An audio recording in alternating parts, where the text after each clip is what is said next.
Қыздар, бүгін чехакбили деген грузиндік ең оңай және дәмді тағам пісіреміз. Ең бірінші қызып тұрған майға бүтіндей окорочкаларыңызды, тауық еттеріңізді салып, екі жағында қызарғанша пісіріп аласыз.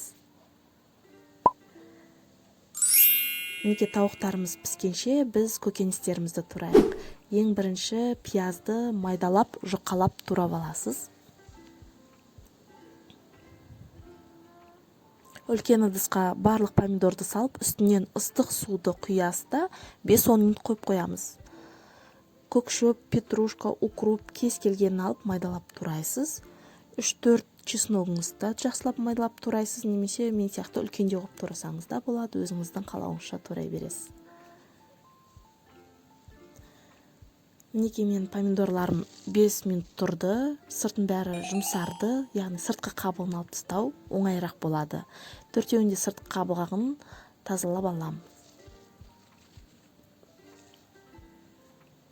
Пияз сияқты бұны да жұқалап турасаңыз болады. Бұл бәрібір де езіліп кетеді. Бұның суы шығып, дәм шықса болды. Мінекей қыздар, менің окорочкам екі жағы да қызарып пісті. Енді пиязды да жақсылап қызарғанша пісіреміз. Әбден қызарып піскеннен кейін помидорыңызды саласыз. Бетіне тұз сепсеңіз болады, қара бұрыш сепсеңіз болады. Өзіңіздің дәмдеуіштеріңіздің барлығын қоса бересіз.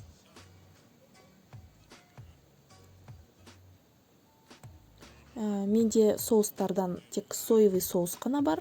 Өзіңізде қандай соус бар, соны өзіңіздің қалауыңызша қоссаңыз болады.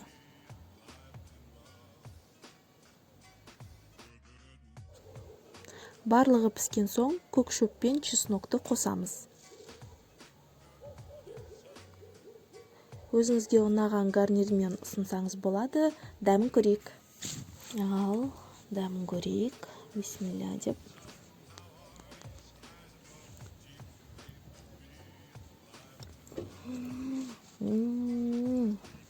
Жұмсақ екен.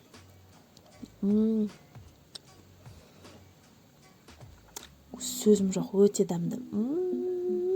Сочный, прям иісі қандай дәмді. Міндетті түрде пісіріңіздер, қыздар. Қыздар, мені қолдап подписаться етуді ұмытпаңыздар.